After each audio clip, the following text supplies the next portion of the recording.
Today we're going to take a look at what is in the box that I received a couple of weeks ago from a viewer. So let's get going with this right now.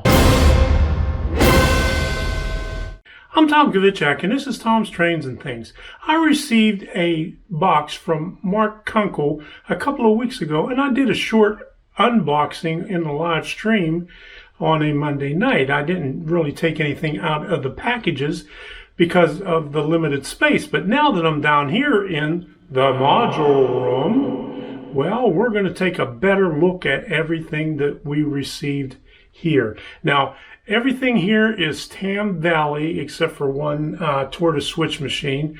I've never worked with Tam Valley before, so it's going to take some learning to find out how everything goes on here. But I just wanted to show you everything that I received in that box, which is quite a bit. I'm going to give you a better shot and show you everything individually, but there it is, all the way down the module.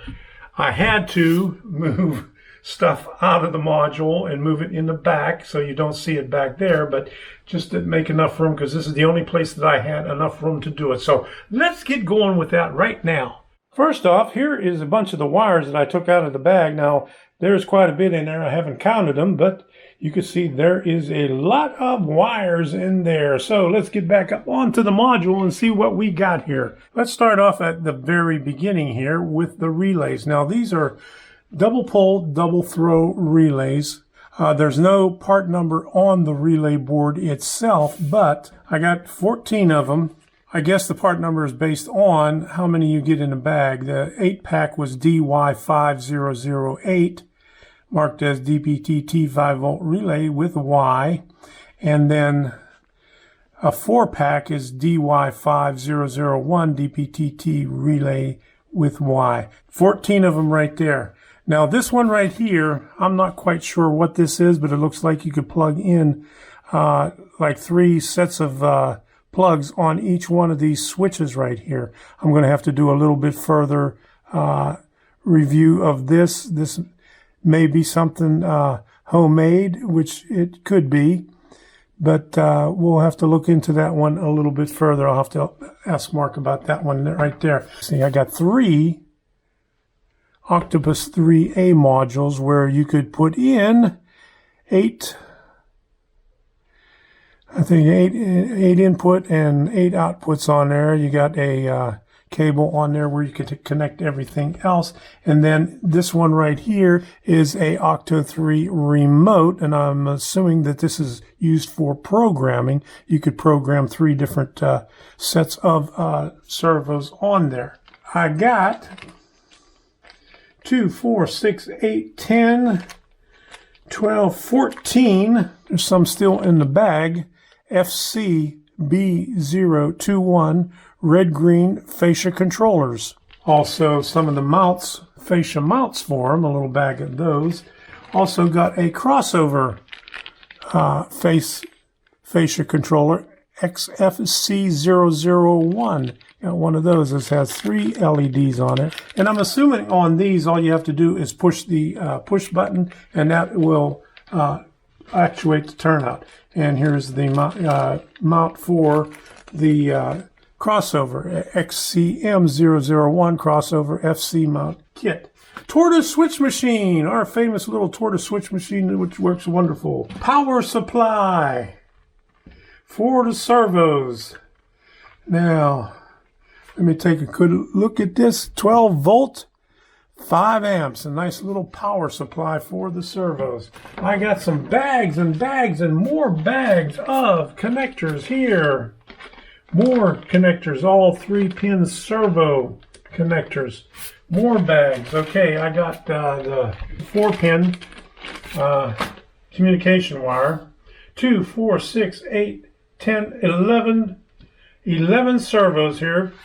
In the mount, already in the mount. These are the 5-gram servos. You can get these anywhere, but these are mounts, and with the wires and everything already attached. And he's had all these in his layout previously, so this is all, he removed all this from his N-scale layout. Here's a servo centering tool. SRC001. I'm going to see how this thing works here. There's a little circuit board on there with the 3 pins. You just plug your servos in there. I guess this all it does whenever you plug it in, that just centers it, puts the servo in the center position. Some additional micro servo brackets. B3D001, there's 4 of them in there. It's got the sticky tape in there and extra wires. There's another one. There's 1 in that one. Okay. Extra small parts. You can always use extra small parts there. And a lot of extra wires. Extra tape. Double-sided tape. And for you electronic projects, a handy dandy color code guide for resistors, which is always useful for everything. We have some instructions here. Now this is the card that goes inside the packaging of the products here. This was for the remote aligner octopus accessory, so we'll have to read up on that. This is the Octopus 3, how to set it up, how to mount your servos. A lot of good instructions on here. I got a lot of reading ahead of me to do. And this tells you how to bend the wire, gives you a pretty good explanation of it, how to mount the servo in the mount, how to mount it on your layout, how, gives you all the good information that you need to know how to do everything on here. And all that stuff fit in that little box right there. I don't know how he got it in there, but he managed to get it in there. Thank you, Mark, very much for everything that you have given me. This model railroading community is very generous. People are giving people things all the time. I really want to thank you, Mark, for your generosity. I'll put this to good use. I'll put some videos on this, what I've learned about it, so other people can learn about it. And I may just, since all this stuff is going on, go Grizzly Adams. I did it one time before. I'll show you a picture right here. How about that, huh? So, until the next time, we'll see you.